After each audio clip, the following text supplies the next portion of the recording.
Hello everyone, नमस्कार। आप सभी का स्वागत है इस वीडियो में। और शुरू करने से पहले मैं आपको बताना चाहता हूँ, this is a very important video for all those aspirants who are preparing for bank and SSC. अब देखो, आपको लगेगा सर ऐसे कैसे, रीअरेंजमेंट का क्वेश्चन बैंक के लिए भी इंपॉर्टेंट है और एसएससी के लिए भी इंपॉर्टेंट है। तो मैं आपको बताऊंगा, लॉजिक बताऊंगा क्यों, क्योंकि किस टाइप के क्वेश्चंस मैं इसमें कराने वाला हूँ। वो सारी चीजें मैं आपको डिटेल बताता हूँ। सबसे पहले देखो, आपको टोटल यहाँ पर मैं 25 क्वेश्चंस करवाऊंगा। कितने क्वेश्चंस करवाऊंगा? 25 क्वेश्चंस। बैंक का पैटर्न जैसा रीअरेंजमेंट का आता है उसके पैटर्न पे भी क्वेश्चंस हैं। और एसएससी वाले जो स्टूडेंट्स ये वीडियो देख रहे हैं उनके लिए कैसे बेनिफिशियल है, उनको भी पता है कि पीक्यूआरएस के क्वेश्चन आते हैं, उनको अटेम्प्ट करने का जो तरीका होता है इसमें, जैसे स्वैपिंग करनी है, वर्ड्स की स्वैपिंग करनी है, इंटरचेंज करना है, तो आपको भी पूरा सेंटेंस पढ़ना पड़ेगा। जब आप सेंटेंस पढ़ोगे तो आपकी भी एक हैबिट जनरेट होगी सीक्वेंस बनाने की। मतलब जब आप सेंटेंस पढ़ोगे तो सीक्वेंस बनाने की आपकी हैबिट जनरेट होगी, वो आपको हेल्प करेगी रीअरेंजमेंट। तो ये डुअल बेनिफिट देने वाला वीडियो मैं कोशिश करता हूं कि आप के लिए बहुत इजी रखूं, बट एक एक तरीका मैंने सोचा है कि बच्चे इसको कैसे अटेम्प्ट करेंगे। देखो, आप लोग एक काम कर सकते हो कि जब मैं पहला क्वेश्चन समझा दूंगा आपको कैसे करना है पैटर्न, उसके बाद आप पॉज करोगे, मुझे मेरे साथ साथ आप पॉज करोगे, मैं आपको कॉन्टिन्यूसली आंसर बताता चलूंगा, आप पॉज करोगे और अपने आंसर नोट करोगे। टोटल 25 में से कितने क्वेश्चन सही हुए ये आप मुझे लास्ट में कमेंट सेक्शन में बताओगे, ठीक है? तो बहुत इंटरेस्टिंग क्वेश्चंस हैं, मैंने सारे क्वेश्चंस बहुत अच्छे लिए हैं, इसलिए कोशिश करना कि 25 आउट ऑफ 25 अटेम्प्ट करो। सही कितने होते हैं ये तो बाद में डिसाइड किया जाएगा, ठीक है? तो सबसे पहले आपको मैं दिखा देता हूं कि क्वेश्चन कहाँ से शुरुआत हो रही है और क्वेश्चन क्या क्या है, ठीक है? सबसे पहले मैं आपको यहाँ पर चलो देखो, इसमें आपको हाईलाइटेड वर्ड दिख रहा होगा, एक ये, एक ये, एक ये, एक चार वर्ड जैसे हाईलाइटेड दिख रहे हैं। तो जब आपको चार वर्ड ये हाईलाइटेड दिख रहे हैं तो आपको इन्हीं वर्ड्स में से चूज करना है किसको इंटरचेंज करना है। जैसे अब मैं आपको आंसर बताने जा रहा हूं, आप इसको पॉज करके अपनी तरफ से आंसर सोच लो, वरना एक क्वेश्चन मेरा देख लो, बाकी आप आंसर करते रहना। चलो स्टार्ट करते हैं।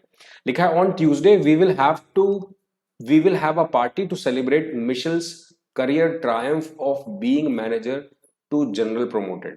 आपको दिख गया?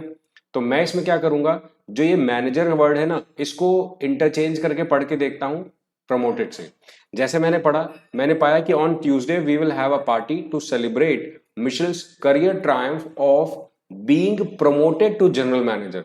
मतलब मैंने देखा कि सी और डी को अगर मैं स्वैप कर देता हूं तो मेरे पास आंसर आ जाता है 4। आपको क्वेश्चन समझ में आ गया होगा, बहुत सिंपल है। अब इसी टाइप से आपको क्वेश्चन अटेम्प्ट करना है और कोशिश करनी है कि आपके सारे आंसर सही हो। देखो, खुशी की बात होगी अगर आपके सारे आंसर सही आ गए तो वेल एंड गुड भाई, मजा आ जाएगा, 25 आउट ऑफ 25 स्कोर बन जाएगा। तो बट कोशिश ये करना कि आप लोग इसको पॉज करके अपना आंसर करो 25 क्वेश्चन का। सबसे पहला सेकंड क्वेश्चन है, although she acts spending the teenager really does enjoy interested time with her younger sister. अब इस क्वेश्चन को जैसे ही देखोगे तो तुरंत दिमाग में आएगा कि इसको कैसे रिलेट करना है।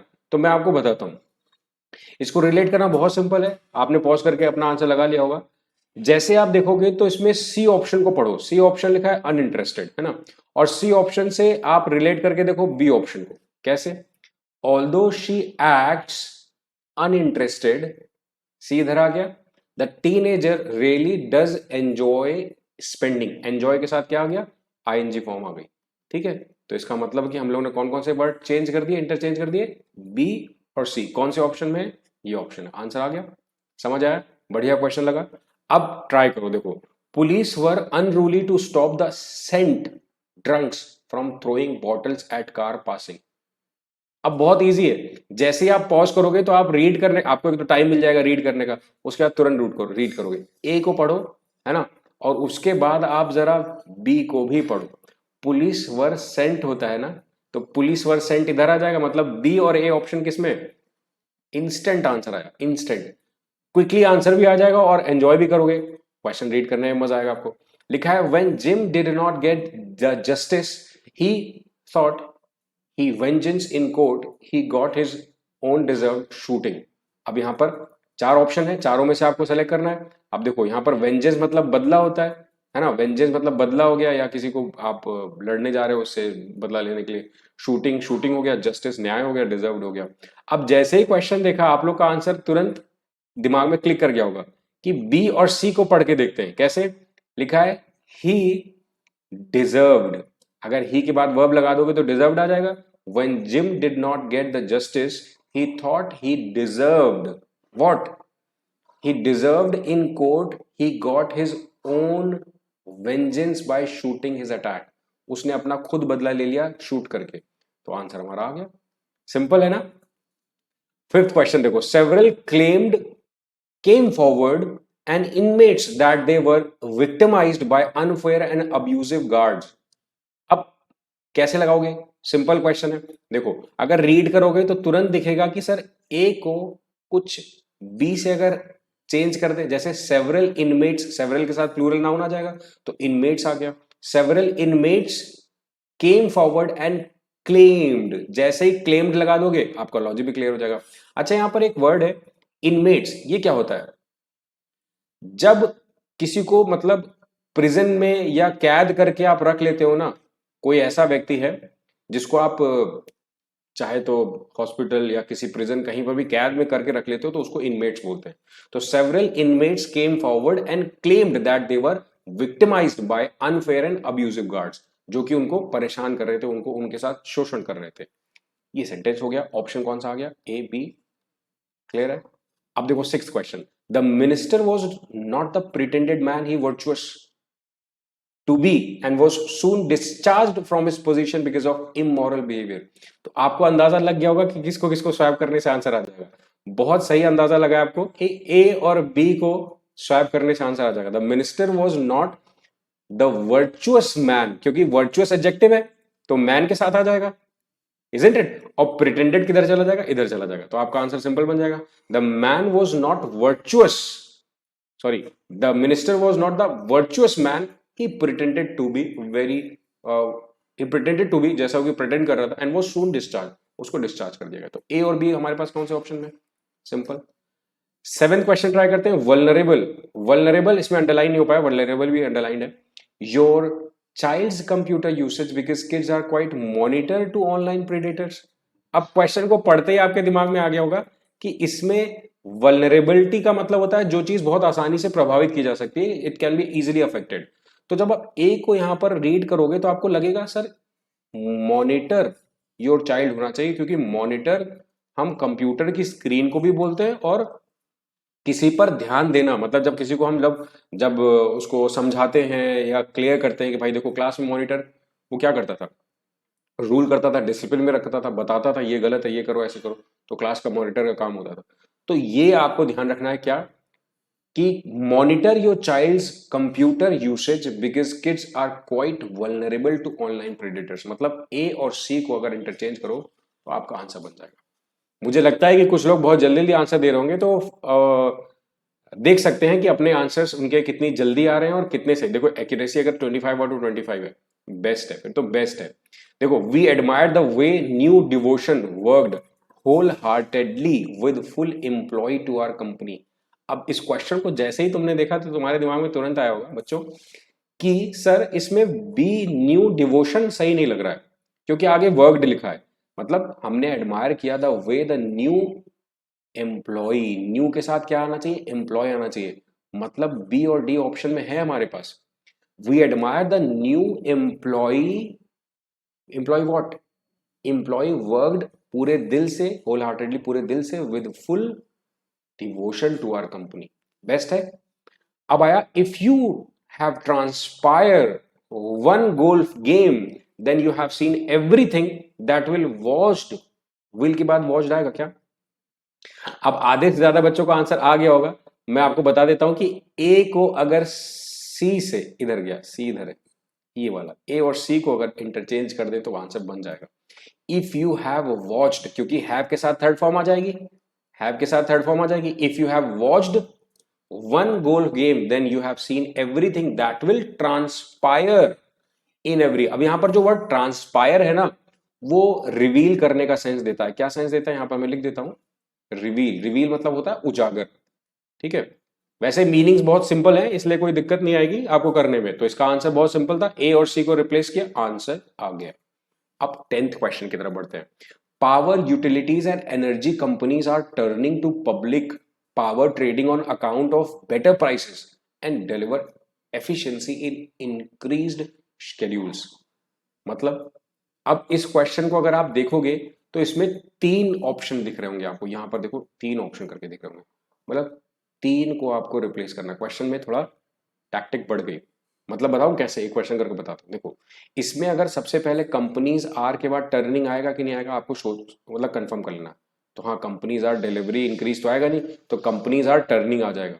तो power utilities and energy companies are turning to public power trading on account of better prices and आगे क्या डिलीवरी एफिशिएंसी आएगा या इंक्रीज्ड एफिशिएंसी आएगा? तो आप बोलोगे सर ए आएगा पहले, फिर इंक्रीज्ड एफिशिएंसी आएगा, इन डिलीवरी स्केड्यूल्स आएगा। तो सर कुछ ए सी बी करके इसका आंसर बनेगा। आया लॉजिक समझ में आया? बेहतरीन क्वेश्चन था। इसी टाइप का एक और क्वेश्चन ट्राई करते हैं। India has a plan to ambitious, तो India has a plan to produce आना चाहिए था। अब प्रोड्यूस के 2 ऑप्शन दिख गए, तुम लोगों ने स्टॉप करके देखना है। प्रोड्यूस के 2 ऑप्शन दिख गए, देखो बी तो पक्का हो गया, पहले यहां पर प्रोड्यूस लगा लो। Plan to produce about 450 gigawatts of what, क्योंकि आगे पावर लिखा है तो आपको बोलना चाहिए था रीन्यूएबल पावर, जिसको दोबारा से बना सकते हैं, renewable power by 2030। It's a very ambitious goal. आ गया आंसर? आया? समझ आया? बढ़िया क्वेश्चन था। अब 12th देखो। A key concern about the Indian economy in the last few months has been inflation, which has been consistently above the monetary policy target of 4%। मुझे उम्मीद है सारे बच्चे पॉज करके अपना आंसर जरूर लगा रहे होंगे और मुझे बताएंगे कि भाई मेरे आंसर इतने सही हुए सर, इतने आंसर गलत हुए, जो भी है। तो आप देखो की के साथ कंसर्न आ गया, कोई दिक्कत नहीं। About the Indian economy, Indian economy होता है और मॉनेटरी पॉलिसी होता है, इसका मतलब तो सेंटेंस बिल्कुल सही लिखा है। इसका आंसर सिंपली हम लोग नो रीअरेंजमेंट लगा सकते हैं, इजंट इट? बढ़िया क्वेश्चन था। अब देखो 12th 13th।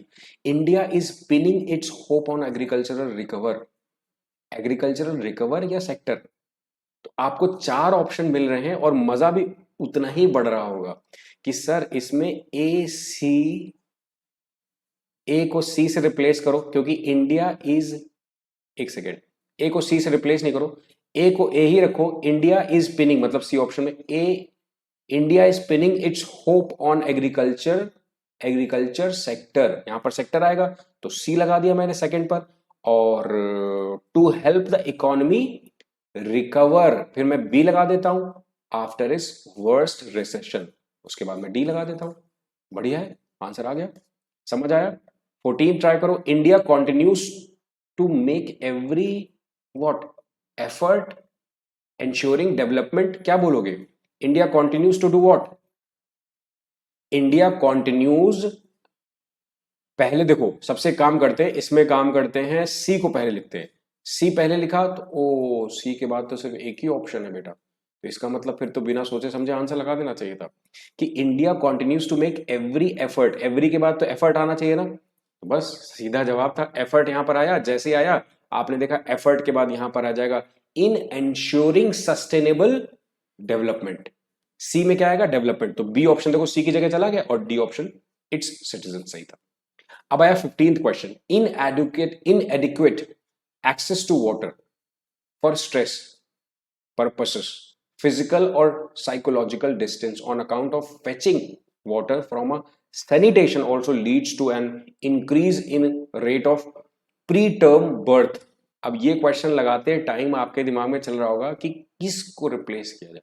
मैं अगर आपको बोलूं कि सैनिटेशन वर्ड को उठाकर यहां लगा दें कि inadequate access to water for sanitation purposes, साफ सफाई, सैनिटेशन आपको पता है ना, तो किस पर्पस के लिए? सैनिटेशन पर्पस के लिए। मतलब सबसे पहले डी को उठाकर फिक्स कर लो और डी को जैसे ही सबसे पहले रखोगे तो दूसरे वर्ड में देखो physical and psychological what stress, physical और साइकोलॉजिकल स्ट्रेस होता है ना, बस आंसर आ गया। जैसे ही फिजिकल और साइकोलॉजिकल स्ट्रेस मिल गया, आंसर आ गया। On account of what? On account of fetching water from a, इसको किससे चेंज करेंगे? बी ऑप्शन से, distance also leads to increase of preterm birth, जो बर्थ समय से पहले, प्रीटर्म। अब बढ़ते हैं 16 की तरफ। Each state has been asked to developed, अब टू के साथ तो थर्ड फॉर्म नहीं चलती बच्चों। Asked to what? आइडेंटिफाई, मतलब सी से शुरू होना चाहिए सबसे पहले। अगर सी से शुरू हो गया तो 2 ऑप्शन है हमारे पास, identify 2 cities which can be what developed, मतलब सी के बाद ए आना चाहिए, तो इसका मतलब ऑप्शन हमारा मिल गया। अगर आप लॉजिक लगाओ ना तो आपका आंसर मतलब बहुत सूटेबल तरीके से, इजी तरीके से आंसर आ रहा है और स्कोर भी बढ़ता जा रहा है। अब 17 क्वेश्चन ट्राई करेंगे। 17 क्वेश्चन में बहुत क्लियरली लिखा हुआ है कि द जल जीवन मिशन एम्स टू के बाद वर्ब चाहिए, वर्ब चाहिए, वर्ब मिली जाके मिटिगेट, तो सबसे पहले डी को पकड़ लिया। डी को पकड़ते ही देखा mitigate the economic social and physical what, physical what hardships, कठिनाइयां that rural women have to endure in the what absence of a supply of regular reliable and safe drinking water, मतलब DBCA, simple simple, है ना। डीबीसीए answer आ गया। 18th में देखो बढ़िया question है, automobile manufacturers have been pushing for more beneficial financial promote to the financial promote. अब आपको थोड़ा सा गैस लगा होगा कि कुछ गड़बड़ है, इसको अगर ये करें कैसे, ए को ए रहने दें, automobile manufacturers have been pushing for more financial incentives, financial incentives, मतलब ए के बाद अगर डी रख दें और उसके बाद रख दें कि to consumers, to to promote scrapping of, पुराने व्हीकल्स को हटाना, through what, through what formal scrappage centres, जो फॉर्मल सेंटर्स होते हैं वो, मतलब हमारा आंसर सिंपल हो गया यार 18 का सेकंड। 19 देखो, higher inflation particularly in food not only affects the spending capacity of the poor but also creates greater uncertainty।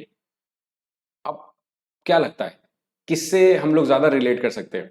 बहुत सिंपल है, जैसे ही पॉज करके बच्चों ने देखा होगा तो समझ गए होंगे higher inflation particularly in food तो सही लिखा है, नॉट ओनली के बाद वर्ब भी सही लिखी है, अफेक्ट्स द स्पेंडिंग कैपेसिटी भी सही है, स्पेंडिंग कैपेसिटी होती है ऑफ द पुअर, गरीब की, but also creates greater uncertainty for the business, uncertainty भी बढ़ जाती है बिजनेस के लिए। तो ये सेंटेंस तो बिल्कुल सही लग रहा है। इसका आंसर ना, मुझे ऐसा क्यों लग रहा है कि बच्चे 25 में से 25 भी स्कोर कर सकते हैं। After the economy was opened up, supply settled and logical issues were eased and prices shortage back, कुछ उल्टा सीधा लग रहा ना। अब इसको रिलेट करके देखते हैं। देखो अगर हम डी को उठाकर पहले लिख दे कैसे, कि after the economy was opened up supply shortage, supply की जो कमी थी, and logical issues were what eased and prices settled back, तो डी बी सी ए, मतलब केवल एक चेंज किया और आंसर मिल गया। 21 देखो, production linked incentive scheme which is aimed at boasting domestic manufacturing and exports is expected to increase the country's production, is it so, is it so? तो आप बोलोगे सर which is aimed के साथ तो at आएगा, तो इसका मतलब aimed पक्का है, तो सर ए को पक्का कर ले। सर जब ए से कोई ऑप्शन नहीं दिया है तो हम लोग दिमाग ना लगाकर बिना सोचे समझे नो इंप्रूवमेंट लगा दें, बहुत बढ़िया है लॉजिक है भाई, बहुत बढ़िया लॉजिक है। जब एम्ड के साथ ए दिया है और पक्का है तो ए तो पहला आएगा ही आएगा, तो ऑप्शन में सर ए दिया नहीं है तो सीधा आंसर नो इंप्रूवमेंट लगाओ। बहुत सही, बहुत सही। अब 22 में देखो, reducing food wastage cut green house gas emission, hunger the availability of food and thus reduce enhance and save money at a time of global recession. अब जैसे ही क्वेश्चन को देखा तुमने तो तुरंत दिमाग में आएगा कि sir a reducing food wastage तो सही लिखा है, cut green house gas emission के बाद लग रहा है कि enhance the availability of food होना चाहिए था, ए के बाद सी आना चाहिए था। इनहैंस्ड यहां पर अगर लगा दें हम लोग कि enhance the availability of food and does what do you think, and does what, actually जो रिड्यूस वर्ड है ना वो हंगर को बढ़िया बता सकता है, ए सी बी और लास्ट में कहेगा एंड सेव मनी, तो मेरे ख्याल में डी तो है ही वहां पर, तो यही आंसर हो जाएगा। बेस्ट है, बेस्ट है। 23 देखो, all these potential brought in by the super tech startups transform their innovations to further indicate, और मेरे ख्याल में फर्दर वर्ड को पढ़ते ही आप लोग को लग गया होगा कुछ तो लोचा है इसमें। देखो मैं बताता हूं, अगर मैं इनोवेशंस को उठाकर यहां रखूं, ऑल दीज इनोवेशंस ब्रॉट, मतलब सी से शुरू कर लूं। अच्छा, ऑल दीज इनोवेशंस ब्रॉट, और उसके बाद मैं यहां पर कहूं कि स्टार्टअप्स इंडिकेट देयर, इंडिकेट मतलब हम डी को अगर सेकंड पे रखें ट्रांसफॉर्म की जगह पर, तो all these innovations brought in the super tech startups indicate their what, आप बोलोगे potential, indicate their potential to further, मतलब ए आ गया और फिर लास्ट में बोलोगे टू फर्दर ट्रांसफॉर्म, बी मतलब ऑप्शन नंबर ए इसका, ये फर्स्ट वाला ऑप्शन सही हो गया। 24 ट्राई करें फटाफट। Banks are also reliance, banks are also partnering enterprises systems या रिलायंस। तो आपके दिमाग में क्वेश्चन चल रहा होगा सर बैंक्स आर ऑल्सो, थोड़ा डाउट लग रहा है, तो काम करो ना, पार्टनरिंग आईएनजी आर के साथ लगाओ ना, डी से स्टार्ट करो, सिंपल।